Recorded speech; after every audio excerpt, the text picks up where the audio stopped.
సిద్ధపడు.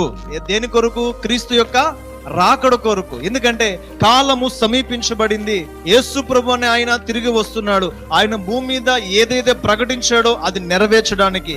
మొదటగా ఆయన వచ్చినప్పుడు కరుణ, దయ, కృప, వాత్సల్యము అవన్నీ చూపించడానికి ఆయన వచ్చిన. రెండోసారి దేనికి వస్తున్నాడు తెలుసా? రెండోసారి దేనికి వస్తున్నాడమ్మా?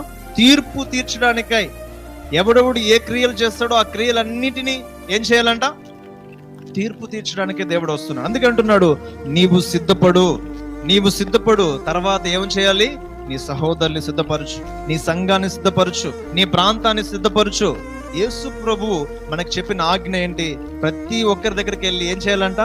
శిష్యులుగా మార్చి అందరికి కూడా బాప్తిసం అనేది ఇవ్వాలి, రక్షణలోకి నడిపించాలని దేవుడు హెచ్చరించాడు. కాబట్టి ప్రియ దేవుని సంగమా, సిద్ధపడి ఉన్నారా? సిద్ధపడి నిజంగా దేవుని కొరకు నిలబడి ఉన్నారా? దేవుడే నాకు ఇదిగో వస్తే ఖచ్చితంగా